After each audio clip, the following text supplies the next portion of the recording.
Olá, estudantes, sejam bem-vindos, sejam bem-vindas. Eu, professor Paulo Brito, nessa conversa, sobre civilização grega, A gente tem aí discutido, falado sobre a civilização grega, da Antiguidade Clássica. Lembra aquele conceito de Antiguidade Clássica, Quando a gente escuta Antiguidade Clássica nas aulas de História, de Literatura, nós estamos nos referindo à Grécia e a Roma no período antes de Cristo, Esse é o período em que os europeus, no século XVIII, consideraram, passaram então a chamar de Antiguidade Clássica. Vamos olhar aqui os objetivos, da nossa aula de hoje. Então aqui para vocês analisar as características da cidade de Esparta, Durante um período da história grega, nós temos aí essas duas principais cidades, uma era Atenas e a outra Esparta. Se vamos analisar as características de Esparta, vamos também analisar as características de Atenas, as duas grandes cidades e estados da civilização grega. Estabelecer as diferenças entre Esparta e Atenas, Então eram cidades importantes da civilização grega, mas que tinham características bem diferentes uma da outra. Então convido você, meu amigo, minha amiga, para a gente poder entender um pouquinho dessas cidades, compreender um pouco as diferenças dessas cidades e a importância da civilização grega para o mundo atual. Afinal de contas, nós temos um grande legado greco-romano na sociedade nos dias de hoje, Então aqui, os gregos colonizaram vários territórios no mar Mediterrâneo, Quais territórios que eles colonizaram? Você poderia definir, cidade-estado? Qual que é esse conceito de cidade-estado? Muito importante quando a gente estuda, a civilização grega.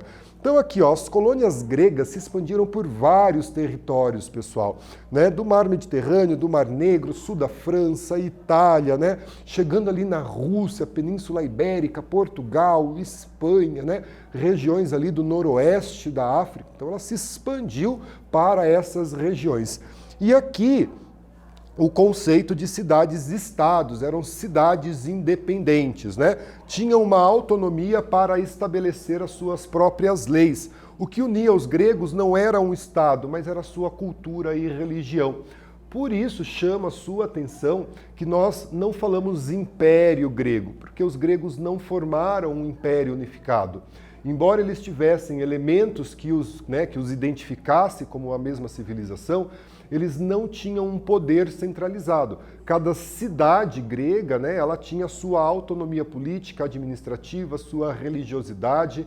Então, o que unia o grego era a cultura e a religião. Eles não tinham um mesmo imperador, como, por exemplo, a gente vê no Império Romano, a figura de um imperador. Beleza? Então, esse é o conceito de cidade-estado. E aqui, uma contextualização, Desde o ano de 2010, a Grécia, vem aí enfrentando protestos populares, Devido à política de austeridade fiscal do governo grego, Problemas na economia da Grécia fez com que o governo adotasse algumas medidas que deixou a sua população descontente. Então aqui nós temos esses protestos e eu faço essa reflexão com você, É o povo que deve temer o seu governo ou o governo que deve temer o seu povo, Você sabe onde surgiu o conceito de democracia, esse conceito tão importante, nos nossos dias de hoje, a gente poder escolher os nossos governantes, a gente cobrar os nossos governantes? Esse conceito de democracia surgiu na Grécia Antiga, na civilização grega, Claro, não o conceito como a gente tem hoje, dessa participação popular ampla, de homens, mulheres, todos participando. Mas é esse conceito de democracia que a escolha deve vir do povo. Embora nós já sabemos que na Grécia não eram todas as pessoas que eram consideradas cidadãs, beleza?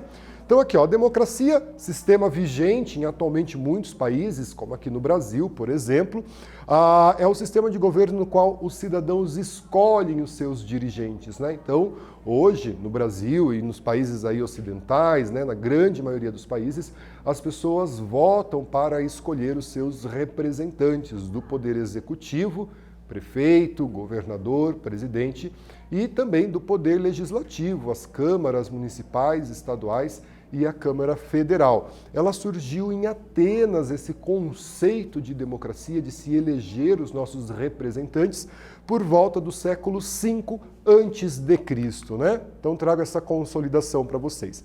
E agora falando de Esparta, né? Esparta era essa cidade guerreira. Quando a gente falar em Esparta, quando você ler sobre Esparta, você vai lembrar que a principal característica da cidade de Esparta era a sua militarização. Esparta era uma cidade militar, né? Origem dórica ali por volta do século X antes de Cristo, né? Os dóricos invadem a região e subjugam os povos que ali viviam, né? Tornando aí os escravos, né? Os ilotas.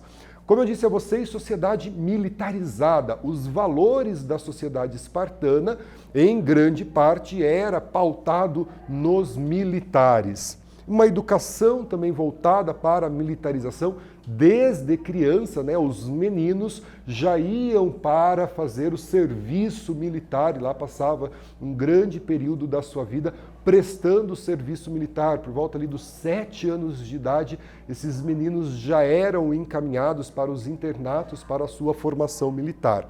Valores guerreiros norteavam, né, as ações do indivíduo. Então a gente tem aí, né, os principais valores na sociedade espartana eram baseados nesse processo de militarização. Quanto mais valente, né, mais temido, mais preparado fosse um guerreiro, mais respeitado ele era na sociedade.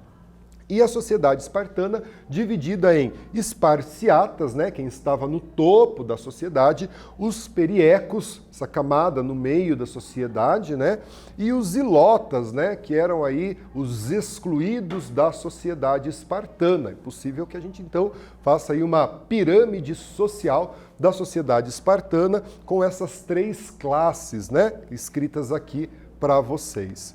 Então olha aqui, né, as ruínas da cidade de Esparta, né, e o soldado Óplita, por volta ali do século V a.C.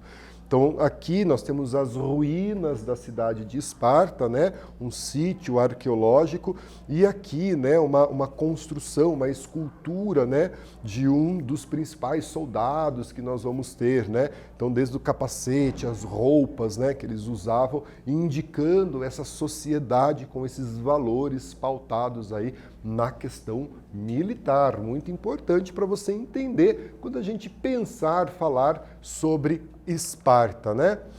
Na política, uma diarquia, né? Então olha só o nome, quando a gente olha a palavra, às vezes a gente não conhece, a gente vai procurando entender a palavra. Então nós tínhamos 2 reis na cidade de Esparta, né?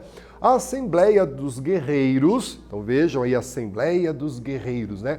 Um dos órgãos aí para decidir, né, os assuntos espartanos. Então aí uma ápela, todos os guerreiros acima de 30 anos participavam dessa Assembleia dos Guerreiros, né?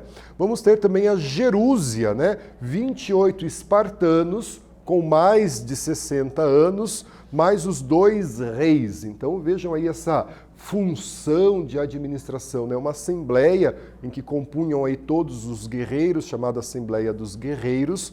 Daí nós temos a Gerúsia, né? Então os anciãos, aí, os guerreiros com mais de 60 anos, e os 2 reis, que tinham função administrativa, função legislativa e função judiciária. E nós vamos também ter o eforato, né? 5 éforos escolhidos pela ápela, mandato de 1 ano. Então são funções administrativas, religiosas, legislativas, judiciárias, nessas instâncias do poder na sociedade espartana. E percebam, pessoal, que essas funções estão relacionadas aí à questão militar, né? Então os guerreiros que compõem a ápela, nós vamos ter os guerreiros aí com mais de 60 anos que compõem a Gerúsia, e o eforato também. A imagem ali é de um capacete, de um elmo, né, de um soldado espartano. Então a gente tem essas peças, essas fontes históricas que nos permitem estudar um pouco dessa história militarizada da sociedade espartana, da cidade de Esparta, né? E aqui a gente tem uma atividade, vamos ler a atividade, vamos entender a atividade, né? Ao analisarmos a estrutura de poder da polis de Esparta, como podemos concluir que era o seu sistema de poder? Polis é um termo grego que significa cidade. Vamos responder a nossa atividade e a gente faz a correção juntos.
Pessoal, corrigindo aqui, né, ao analisarmos a estrutura de poder, né, na cidade de Esparta, como podemos concluir que era esse sistema de poder? Então, uma possibilidade aqui, né, podemos concluir que a cidade de Esparta possuía um sistema profundamente elitizado, ou seja, era a elite que participava, e hierarquizado, né, com relação aí à idade, com relação à função militar dos seus soldados, né, caracterizando um sistema de governo autoritário. Embora a gente tenha as instâncias, como a gente acabou de ver, mas é um governo autoritário, né? Aqui a educação espartana, como o professor disse a vocês, né, desde cedo o jovem espartano passava por um treinamento militar, dos 7 aos 17 anos, né? Então, aos 7 anos de idade, ele já saía de casa, era retirado do seu lar, os meninos, né, para fazer esse treinamento militar durante 10 anos, né, quando se tornava um soldado nesse ritual de passagem, né.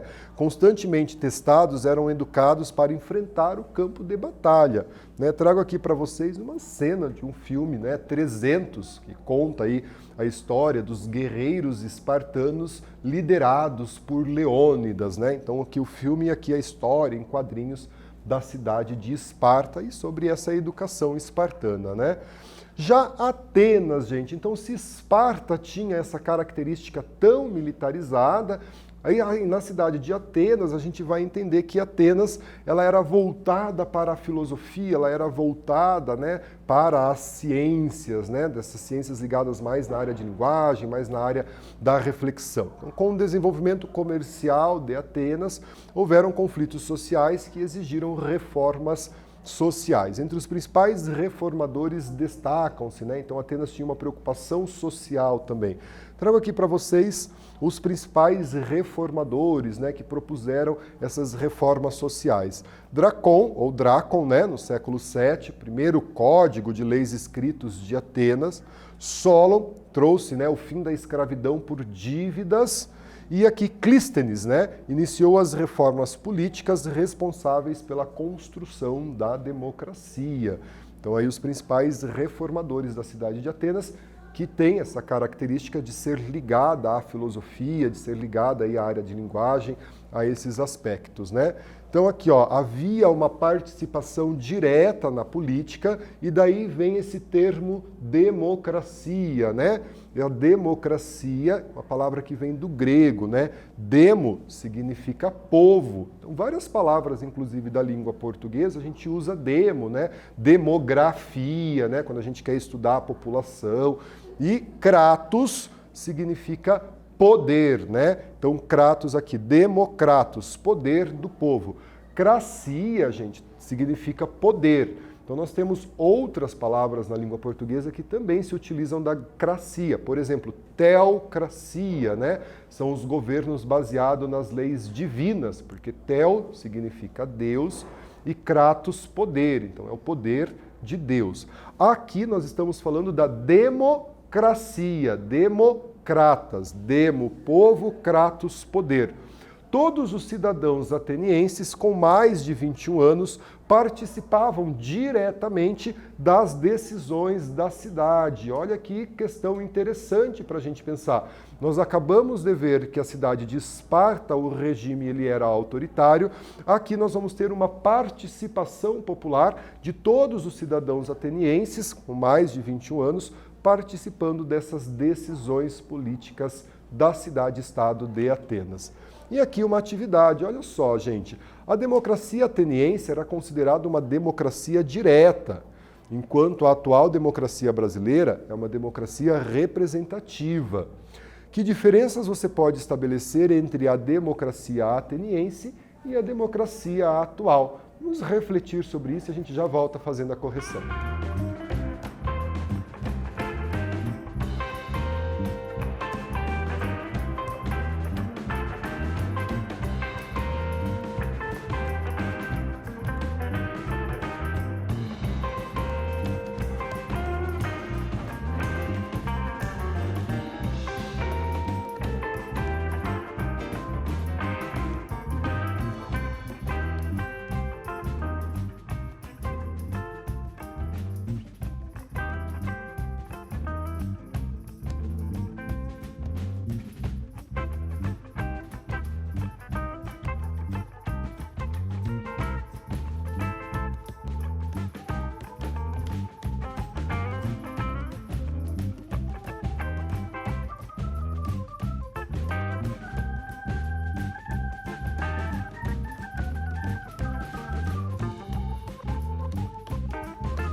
Pessoal, vamos corrigir a nossa atividade, né? Que diferenças nós podemos estabelecer entre a democracia ateniense e a democracia atual, né? Então aqui, ó, em uma democracia direta, o cidadão participa diretamente nas decisões políticas. Enquanto em uma democracia representativa como é a nossa, né, o cidadão escolhe um representante que toma as decisões em seu nome. Então, em Atenas, os cidadãos, de uma forma direta, participavam. É como se nós fôssemos votar as leis, né? A gente está em um país com mais de 200 milhões de habitantes, né? É um pouco difícil fazer essa consulta a todos os cidadãos brasileiros quando a gente quiser propor uma lei, fazer uma decisão. Então, a nossa democracia ela é representativa, né? A gente escolhe os nossos representantes, principalmente da Assembleia Legislativa, para tomar as decisões por nós, né? Os vereadores, os deputados estaduais, deputados federais. e senadores. E aqui a cidade de Atenas, né? Olha só esse sítio arqueológico da cidade de Atenas e a Acrópole, né? Aqui na parte alta da cidade, que abrigava os templos, né? E era rodeada por muralhas para garantir a invasão contra os invasores, né? Então isso aqui é um patrimônio histórico da história, né? Um patrimônio do mundo, a Acrópole, né? Na cidade de Atenas, com esses prédios, né? Os prédios administrativos, os prédios religiosos, na parte alta da cidade, permitindo aí uma visão, né, dos inimigos, dos invasores que pudessem querer atacar a cidade de Atenas. E aqui mais uma atividade, olha só, né? Após observarmos as diferenças políticas entre as polis, né, entre as cidades de Esparta e Atenas, que conclusões podemos chegar sobre a organização política da Grécia Antiga? Será que era unificada? Será que eram cidades-estados? Como que você percebeu isso? Faça a sua resposta e a gente já corrige a nossa atividade.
Pessoal, vamos então perceber aí essas diferenças na organização política da Grécia Antiga, né? Algo que nós discutimos aí ao longo da nossa aula, né? Então aqui, ó, podemos concluir que a Grécia Antiga não era uma unidade política, né? Ela não formou um império com um poder centralizado para toda a Grécia, né? E as áreas colonizadas por ela, né? Cada cidade possuía autonomia, né? Sobre sua forma própria de fazer política, sobre a sua organização, na questão da educação, na questão da cobrança de impostos, né? Algo diferente, né? Hoje nós temos uma lei, né, no Brasil, né? Nós temos um código de lei no Brasil que formaliza, né, uma mesma lei para todo o território nacional, como, por exemplo, o nosso sistema de ensino, né? A nossa organização curricular de ensino, ensino fundamental, médio, né, educação de jovens e adultos, ela é a mesma organização para todos os estados. Na Grécia Antiga, havia diferença entre as cidades, né? Nós vimos que, por exemplo, em Esparta, uma educação mais militarizada, pautada em valores militares, enquanto Atenas vai ser o berço da filosofia, da democracia, das discussões políticas, ok? E aqui vai a nossa retomada de conteúdo, né? As características da aristocracia militar espartana, né? Um governo autoritário, pautado, né, aí nessas questões militares, enquanto que Atenas vai trazer as bases da democracia, o ensino da filosofia, as reformas sociais, como nós vimos, né, extinguindo inclusive aí a escravidão por dívidas, né, algo importante da gente pensar, e a consolidação do sistema de cidade-estado, ou seja, cada cidade é como se fosse, né, um próprio país, com as suas leis próprias, seus sistemas próprios, embora elas estivessem no mesmo espaço geográfico, político, cultural, que é a civilização grega, são cidades independentes entre si. Aqui as nossas referências de aula e eu preciso agradecer a sua presença, a sua paciência. Se cuide, fique bem e até a próxima.